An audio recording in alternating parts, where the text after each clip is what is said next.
Bonjour à tous et bienvenue au Salon international de l'agriculture. Pendant 5 jours, les indécis s'installent ici au salon pour vous raconter l'agriculture, vous la présenter autrement avec des invités de marque. Et notre premier invité aujourd'hui, c'est vous, monsieur l'ambassadeur d'Espagne, Fernando Cardera Soler. Je l'ai bien dit ? Très bien, monsieur Darmon, bonjour. C'est gentil, vous m'appelez monsieur Darmon, ça me permet de me sentir un peu plus vieux. Je viens d'avoir 30 ans, pour rien vous cacher.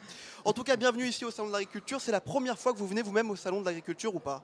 C'est la première fois. Je suis arrivé en France en tant qu'ambassadeur au mois de juillet et c'est ma première visite. J'espère y revenir parce que c'est un endroit passionnant. Quel est l'objet de votre visite ? Pourquoi vous venez rencontrer les agriculteurs français ici ? Pour comprendre les problèmes des agriculteurs français, pour pouvoir coopérer avec la France, pour comparer aussi avec les soucis des agriculteurs espagnols et pour avoir une idée du pays. C'est un salon dans lequel le président de la République a passé plus de 12 heures. Oui.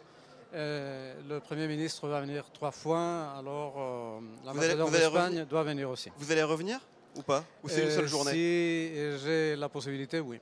D'accord. Il y a le même type de salon en Espagne. Est-ce que ça existe, un salon comme ça de l'agriculture ?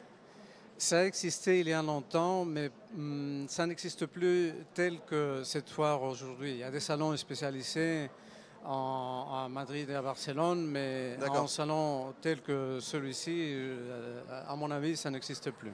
Alors pour raconter un peu à ceux qui nous regardent, l'Espagne est le deuxième pays agricole d'Europe. La France est juste devant. Quelle est la différence entre ces deux agricultures ? Vous avez bien dit, l'Espagne et la France sont des grands producteurs agricoles. Dans le cas de l'Espagne, 72 milliards d'euros de chiffre d'affaires. Dans le cas de l'Espagne, presque 50 milliards d'euros. Il y a une différence qui dérive du climat, parce que les climats sont différents. Alors, en France, il y a une agriculture continentale qui est plus importante que l'agriculture des fruits et légumes, tandis qu'en Espagne, c'est plutôt une agriculture de la Méditerranée due au climat dans lequel les fruits et légumes ont une importance fondamentale. Quelle est la spécialité agricole en Espagne ? Parce qu'on parle beaucoup des olives, on parle beaucoup des oranges. C'est quoi la spécialité selon vous ? Je vais vous dire, on a une agriculture très performante. On est le premier producteur exportateur mondial d'huile d'olive. D'accord. On est un des 3 premiers exportateurs mondiaux de fruits et légumes. Deuxième producteur européen de viande porcine, 4e au monde en viande de porc. Ce sont des données qui sont peut-être méconnues en France. Oui, c'est vrai. On est le premier pays de l'Union européenne en surface dédiée à l'agriculture biologique ou écologique. D'accord. Et ça, c'est un phénomène très important. On a plus de 2 millions d'hectares d'agriculture bio. Vous vous rendez compte, comparé à 1,5 million par exemple en France. Vous travaillez beaucoup avec la France ou pas sur ces questions-là ? On travaille beaucoup avec la France dans tous les domaines, que ce soit entre administration ou entre producteurs. Et vous connaissez le ministre de l'Agriculture française ? Vous l'avez rencontré ? J'ai rencontré le ministre de l'Agriculture français plusieurs fois. Il est sympa ? Il est très sympa, il est très bien, il est très compétent. D'ailleurs, la ministre de l'Agriculture espagnole est très sympa et très compétente. Ah bon, donc ils s'entendent bien alors les deux. Ça tombe très bien. Et je suis arrivé ici au mois de juillet, j'ai rencontré déjà à Paris 3 fois la ministre de l'Agriculture. D'accord. Ce qui veut dire quelque chose sur les échanges qu'il y a entre les 2 pays et entre les 2 ministres. Alors, l'agriculture espagnole et l'agriculture française sont très différentes. Il y a des moyens, des méthodes différentes. Vous utilisez beaucoup en Espagne de pesticides, c'est ça ? Non. Non ? Alors, j'ai peut-être mal lu dans ces cas-là. Mais... vous avez mal lu. On utilise des pesticides comme en France pour assurer la qualité et pour avoir des bons produits. Et vous en utilisez plus qu'en France ? On utilise différemment parce que les produits sont différents. D'accord. Mais on respecte toujours les standards européens. C'est-à-dire on respecte 100% les procédures et les normes européennes et on est tout à fait respectueux, comme la France, des limites qu'on peut utiliser, des pesticides qu'on peut utiliser et de ceux qu'on ne peut pas utiliser. Et quand la France dit qu'elle veut sortir plus rapidement que ce qui est prévu des impositions sur les normes des pesticides, vous en pensez quoi ? Est-ce que vous pensez que c'est possible de faire de l'agriculture sans pesticides ou autres produits qui aident à développer ? J'ai déjà dit que l'Espagne est un pays avec une agriculture biologique qui est la première en Europe, 2 millions d'hectares. Alors on a intérêt à développer cette agriculture, une agriculture avec le moindre usage possible de pesticides, des conditions biologiques parfaites, etc. En même temps, il faut penser qu'il faut nourrir la population. Et pour cela, il faut aussi avoir une agriculture traditionnelle, pour ainsi dire, qui existe en Espagne et en France. Et en Espagne, on considère On est très pro-européen, on appuie beaucoup la politique agricole commune, d'ailleurs comme la Ouais. France. Et ce qu'on veut, c'est appuyer le même, avoir un niveau commun de protection en Europe. Parce que c'est essentiel Bien sûr. pour avoir un marché unique. Si vous avez des différents niveaux de protection, d'utilisation de pesticides, ça ne va pas. On a beaucoup travaillé depuis déjà des années pour établir des normes qui respectent à la fois la qualité et l'environnement. Et on est tout à fait respectueux et on travaille tout le temps pour améliorer ces niveaux de protection. Monsieur l'ambassadeur, on l'a dit, l'agriculture espagnole est la deuxième d'Europe et c'est la seule à avoir progressé, l'une des seules à avoir progressé, avec près de 2% de progression en un an sur la production. Est-ce que vous voulez développer les accords européens ou est-ce que vous êtes en faveur aussi d'un accord avec le Mercosur, comme c'est le cas en ce moment, et le sujet abordé par Emmanuel Macron? Vous avez très bien dit que l'agriculture espagnole progresse parce qu'elle est très performante. Mhm. Alors elle est très bonne et c'est normal qu'elle progresse. Vous aimez votre Il faut pays, dire, hein? j'aime beaucoup. C'est la raison pour laquelle je suis devenu ambassadeur d'Espagne.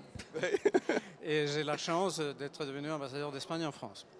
Et je voulais aussi souligner que la France est notre première destination pour les exportations agroalimentaires. D'accord. Tandis que l'Espagne est le 5e client de la France pour les exportations agroalimentaires françaises.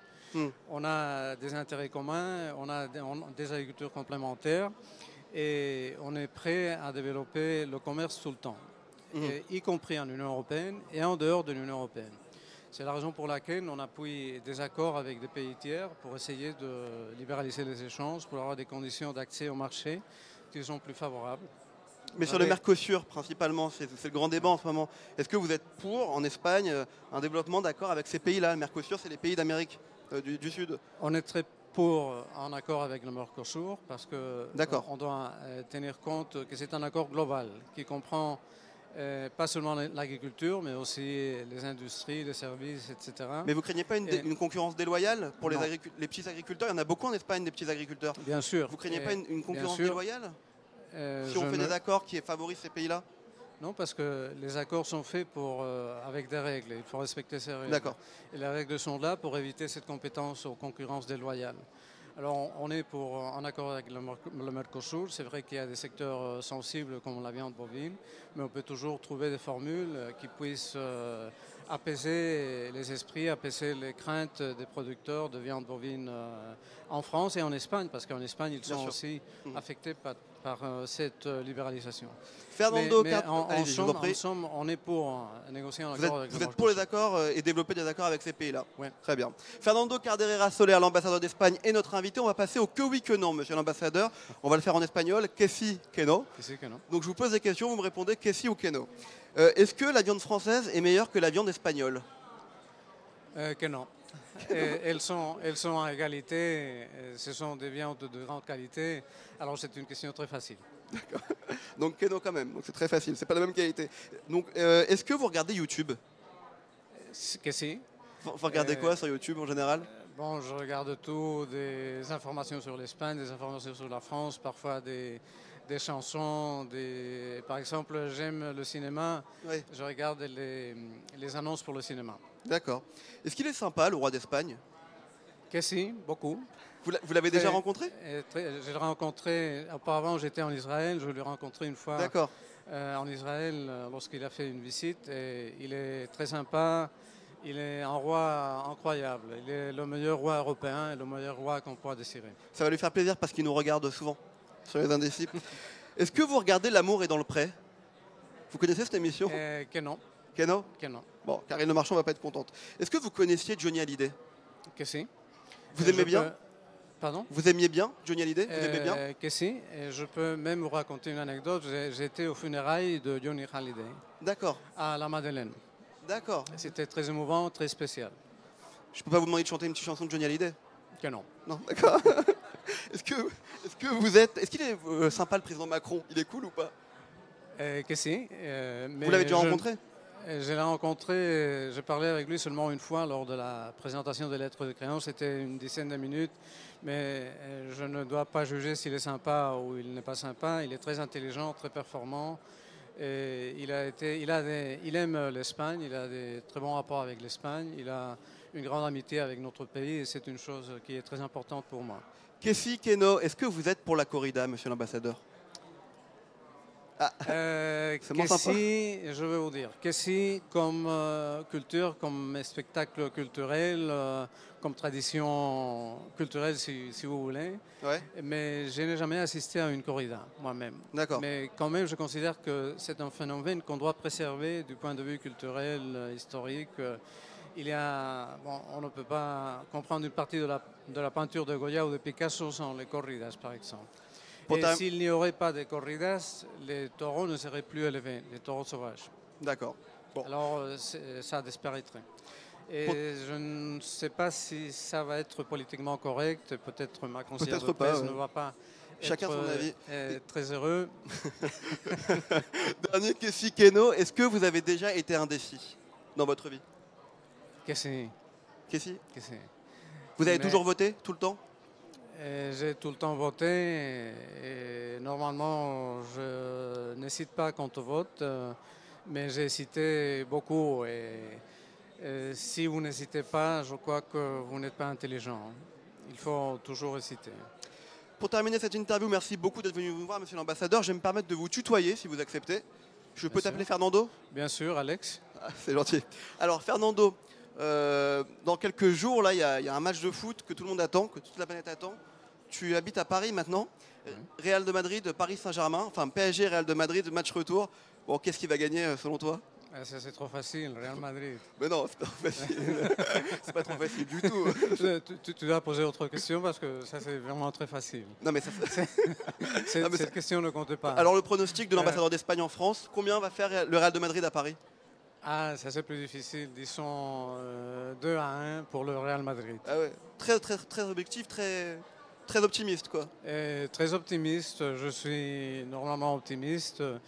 Et bon, si tu permets, je voudrais peut-être faire un dernier commentaire pour parler de la qualité des relations franco-espagnoles en matière agroalimentaire.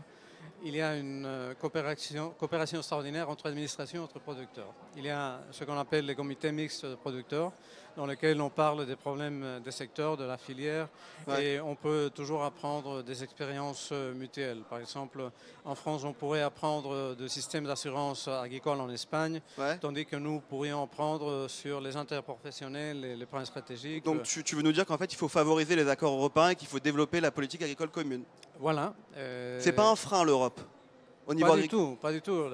L'Europe est essentielle pour la politique agricole et pour la subsistance le secteur agroalimentaire. Et tant la France que l'Espagne sont des pays qui appuient, au moins je parle maintenant pour l'Espagne, on est beaucoup pour le soutien de la politique agricole commune. On veut maintenir cette politique qui est une politique essentielle, avoir un budget suffisant pour le futur, après 2020. Soutenir les paiements directs, maintenir les paiements directs, non confinancés, non cofinancement. D'accord. Introduire des critères aussi de respect de l'environnement et simplifier la PAC. Ok, le message est passé. Dernière question, je suis obligé de te la poser. Quand on est ambassadeur d'Espagne en ce moment, c'est pas compliqué avec Barcelone? On est toujours ambassadeur de Barcelone en France? Bien sûr, bien sûr. Je sers du cava catalan dans la réception, je sers du vin catalan dans la réception, je sers des produits catalans dans la réception. Et je représente toujours la Catalogne, je travaille pour la Catalogne, j'ai travaillé pour la Catalogne en Israël, je continue à le faire ici en France. Et ce que je devrais souligner, c'est que l'Espagne est un état de droit où personne n'est au-dessus de la loi ni des décisions de juge. Alors si vous agissez contre la loi, vous avez des responsabilités pénales. C'est la même chose en France. Et tout est possible en Espagne dans le respect de la loi. L'Espagne est vraiment un pays très démocratique, très respectueux des droits de l'homme. Freedom House pontue l'Espagne avec une ponctuation d'environ plus de 90% sur 100. The Economist considère que le respect des droits humains en Espagne est encore plus élevé qu'en France. Alors on doit considérer tout ça lorsqu'on parle de la Catalogne. On verra la suite. En tout cas, merci beaucoup d'être venu. Très belle cravate. J'ai vu que tu as fait un effort pour venir sur notre plateau. Bon, c'est une cravate qui m'a été offerte par les associations de producteurs de bananes des îles Canaries. Et ben voilà, c'est pour ça que je dis ça. En tout cas, merci beaucoup, monsieur l'ambassadeur, d'être venu sur notre plateau. Vous revenez quand vous voulez. Et puis pas avant le match, par contre. Après le match aussi. Voilà. Merci beaucoup. Restez avec nous sur les Indécis. On va passer au micro-terroir. Lucky Sola et Pierre-Jean-Denis Casta se sont baladés dans les allées. Regardez leur salon, regardez leurs choses. Et puis on revient tout de suite après avec un autre invité. A tout de suite.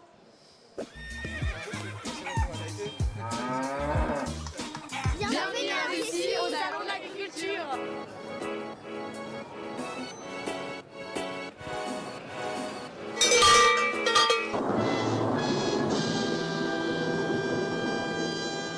culture française, toutes les originalités de chaque région. C'est archi stylé parce que le fait qu'ils viennent et tout, qu'ils se déplacent, c'est vraiment, tu rentres, tu sens la chaleur dans un pavillon entier. Ils sont fiers de leurs produits. Bonjour monsieur. Bonjour. Alors est-ce que vous pouvez nous présenter Haute? Oui, Haute, c'est une vache qui a 6 ans, une vache de race Aubrac. Elle a toutes les extrémités noires et une couleur fromentante. Elle pèse 752 kg, pesée ce matin. On va la manger un jour? Non, parce que Haute, elle a quand même une vie un peu spéciale. Donc, VIP? Voilà, c'est une vie VIP, voilà, on va dire ça. Tu lui as trouvé un nom? Comme elle a des fleurs sur sa selle et sur sa cloche, j'ai voulu l'appeler Fleurette et si c'est un garçon, Fleuro. Fleuro, d'accord, très bien. Bon, vous avez vu quoi alors aujourd'hui? Ah les chats et les chiens et les poules, les lapins, les pigeons et la bière. Combienième? Ah mais ça se dit pas. Merci à vous d'être là et on est de retour sur le plateau avec notre deuxième invité, Baptiste Gatouya, je l'ai bien dit? C'est ça. Vice-président des jeunes agriculteurs et en charge des questions économiques. Oui. Beaucoup de boulot en ce moment. Oui, entre les états généraux de l'alimentation, les accords de libre-échange avec le Mercosur, on a beaucoup de boulot. Vous sortez là d'ailleurs de la conférence de presse de la FNSEA. Qu'est-ce qui a été annoncé dans ce contrat de solution dont tout le monde parle depuis quelques jours? Un contrat de solution pour essayer d'améliorer le travail des agriculteurs en quelque sorte. Voilà, c'est ça. Le principe du contrat de solution, c'est de mettre 35 organisations agricoles qui vont des instituts techniques en passant par les coopératives, les syndicats et aussi d'autres organismes comme l'INRA et les ministères de l'Agriculture pour travailler ensemble autour de la question des produits phytosanitaires pour justement améliorer leur utilisation et essayer de pallier à leur utilisation quand ce sera possible. Et vous croyez que c'est possible ça? Oui, d'ici à très peu de temps, comme le veut le président Macron. Alors oui, il faut. Alors il y a le pas de temps politique et puis après il y a le pas de temps technique et agronomique qu'on a nous sur nos exploitations. On fera le maximum parce que c'est notre volonté déjà depuis plusieurs années d'utiliser moins de produits phyto parce que économiquement pour nos exploitations, si on utilise moins de produits, on dépense moins d'argent, ce qui nous permet de mieux nous en sortir et de tirer le maximum de revenus. Donc il ne faut pas croire que nous agriculteurs on utilise les produits phyto par plaisir et parce qu'on en est obligé, c'est parce que c'est par nécessité pour protéger nos cultures et à offrir aux consommateurs une alimentation de qualité et durable. Pour ceux qui nous regardent quand même, il faut qu'on raconte ce que c'est les produits phytosanitaires, parce que pour nous c'est simple, on est là-dedans, mais des produits phytosanitaires, c'est des produits qui aident à développer vos récoltes, entre guillemets, mais qui peuvent être dangereux pour la santé, c'est ce que certaines enquêtes disent en fait. Voilà, alors il y a cet aspect-là que vous avez en tant que consommateur, mais moi en tant qu'agriculteur, je me place plutôt dans la posture du médecin qui est en train d'accueillir quelqu'un dans son cabinet et qui vient le voir parce qu'il tousse. Alors ça peut être un petit rhume ou alors une grosse grippe, voire une maladie beaucoup plus grave. Donc il y a un diagnostic qui est posé. Donc grâce à ça, nous on a l'aide des techniciens. Ils viennent nous aider, on fait le diagnostic de la parcelle et on utilise le produit plus adéquat à la dose qu'on peut nous aider à décider. Donc soit on a une dose pleine qu'on appelle une dose homologuée, ce qui peut représenter par exemple une dose de médicament. Et après nous on adapte, si la maladie n'est pas très développée, on peut baisser la dose. Et donc du coup ce qui nous permet d'utiliser au mieux les produits phyto. Et c'est sûr que si par exemple il y aurait une utilisation incontrôlée, ce qui n'est pas le cas, on pourrait arriver à avoir des risques, comme si vous, demain matin, vous avaliez un tube de médicaments entier, vous auriez des effets néfastes. Vous êtes vice-président des jeunes agriculteurs, vous avez quel âge? J'ai 34 ans. On est jeune jusqu'à quel âge quand on est agriculteur? Jusqu'à 35, donc voilà, je suis proche de la retraite. Et ça se passe bien quand on est jeune agriculteur aujourd'hui en France. Je veux dire pourquoi je vous demande ça, parce que moi depuis que je suis né et que je vis en salon d'agriculture, j'ai l'impression que chaque année c'est la crise. Bah écoutez, c'est vrai que ça fait quand même quelques années où alors avant il y en était secteur par secteur. De temps en temps c'était le secteur animal qui était en crise, d'autres fois c'était le végétal. Mais là depuis maintenant 3 ans, 4 ans, on a l'ensemble des secteurs agricoles qui sont touchés par la crise agricole. Alors il y a à la fois la crise économique qui est présente. Alors on a les états généraux qui vont être en partie là pour y répondre, mais pas que. Il va y avoir la partie fiscale, la partie sociale, mais il y a aussi une crise, et ça je pense que les concitoyens, il faut qu'ils l'entendent, on a aussi une crise morale de l'agriculture, c'est-à-dire que vous voyez sur les pesticides on est décrié comme les pollueurs, sur les élevages parfois on est décrié comme des personnes qui maltraitent nos animaux, donc ça il y a aussi une crise morale. Si on était soutenu déjà moralement par l'ensemble de la population, par les médias, par la presse. Vous croyez qu'on vous met des bâtons dans les roues? Qu'on vous aime pas? De temps en temps, alors, je pense que nos concitoyens nous aiment bien, mais l'image qui est parfois renvoyée dans les médias est contraire, parce que c'est vrai que c'est aussi facile de plutôt parler des choses qui ne vont pas que des choses qui vont bien. On a rarement un reportage télévisé, alors à part au moment du salon de l'agriculture, où on vient nous dire, ah, voilà, ils se lèvent de bonne heure, ils font un travail formidable, mais dans un mois, eh ben, on va reparler d'autre chose, l'actualité va en chasser une autre, et du coup après, tout le restant de l'année, on a parfois l'impression, nous agriculteurs, où on nous dénigre plutôt notre métier, où on nous dit, vous mettez des phytos, C'est vraiment un métier compliqué si vous deviez l'expliquer aux jeunes qui nous regardent. C'est quoi être agriculteur aujourd'hui en France? Être agriculteur aujourd'hui en France, c'est nourrir, c'est apporter une nourriture de qualité, et on fait vivre aussi la majeure partie du territoire français. Donc c'est ça, c'est un métier où à la fois on a la possibilité de faire vivre les gens, de faire évoluer son métier, et puis de le faire aussi avec passion. Et ça, c'est, je pense, pour les jeunes d'aujourd'hui, quelque chose de primordial, de pouvoir faire son métier avec passion et avec envie. Si on ne le fait pas avec passion, on ne peut pas. Enfin voilà, c'est difficile d'être agriculteur. Selon une enquête, les agriculteurs travaillent 38% de plus que le reste des actifs français. C'est beaucoup de travail, vous vous levez très tôt, vous vous couchez très tard, vous vivez pour votre exploitation agricole. Vous n'êtes pas obligé de répondre à ce que je vais vous demander là, mais si vous le faites, ça m'arrange. Combien est-ce que vous gagnez par mois, un agriculteur ? Alors moi, je vais prendre ma situation personnelle. Ça fait 10 ans que je suis installé. Au début, j'ai commencé à travailler à mi-temps. Ouais. Donc j'étais installé à mi-temps. J'avais un autre travail parce que la structure ne permettait pas de gagner ma vie. Donc je me versais un salaire de 700-750 euros à mi-temps. Et puis là, mes 2 parents sont partis en retraite. Donc je suis tout seul sur une exploitation céréalière. Donc avant, on faisait vivre 2 ménages. Maintenant, on en fait vivre un. Alors j'ai ma femme qui travaille à l'extérieur, ce qui est aussi pas négligeable. Et actuellement, je me verse un salaire qui va entre les bonnes années de 2000 à 1500 euros. Alors moi, par mois. Par mois. Donc voilà, moi j'ai une situation parce que j'ai aussi pas rembauché derrière, ce qui me permet de me tirer ce salaire-là. Mais j'aurais normalement, je devrais en matière de travail pouvoir embaucher au moins quelqu'un à mi-temps. Donc il faudrait aussi pouvoir, mais pour le moment, je ne suis pas en capacité. En tant que jeune agriculteur, est-ce que vous avez l'impression qu'aujourd'hui le pouvoir politique vous écoute? Les décideurs politiques vous entendent? On dit chaque année c'est qu'au salon qu'ils nous écoutent, mais est-ce qu'en général, est-ce qu'ils vous écoutent? Stéphane Le Foll, il vous écoutait, l'ancien ministre? Parfois. Pas tout le temps? Non, ça aurait été bien qu'ils nous écoutent tout le temps. On aurait certainement évité quelques désagréments. Stéphane Travert, que vous avez rencontré? Oui, on a des sujets quand même assez complexes, donc il faut que la parole quand même des agriculteurs soit écoutée. Alors on comprend qu'on ne peut pas non plus tout faire, on ne peut pas tout le temps nous écouter, mais c'est essentiel parce que nous on vit au jour le jour les contraintes qui nous sont mises, ou les règles, ou sur les états généraux de l'alimentation, j'aime répéter, mais pour nous on en fait un enjeu majeur parce que c'est à la fois au niveau économique, environnemental, social, il y a des choses à faire évoluer pour nos exploitations en termes de répartition de la valeur, de création de la valeur et de revenus de nos agriculteurs. Quand le consommateur il paye son litre de lait 80 centimes, il ne faut pas croire que les 80 centimes vont dans la poche des agriculteurs. Il n'y en a que 30 centimes qui vont. Donc il y a quand même un problème, alors que le lait, il est sorti de la vache. Il faut uniformiser, il faut plus expliquer, il faut plus avoir plus de pédagogie avec les consommateurs. En tout cas, merci beaucoup d'être venu nous voir, Baptiste Gatouya. J'espère que vous m'inviterez à votre pot de retraite, parce que dans un an, là, c'est bientôt. On verra ça au salon l'année prochaine. Je serai là, j'espère. Merci à vous d'avoir été avec nous, Baptiste Gatouya. Merci à vous de nous avoir regardés. On se retrouve demain avec d'autres invités sur la chaîne YouTube Les Indécis. Abonnez-vous à notre chaîne, abonnez-vous sur Twitter, Facebook, abonnez-vous. Soyez foufous. C'est le salon de l'agriculture. Merci beaucoup, à bientôt. Merci.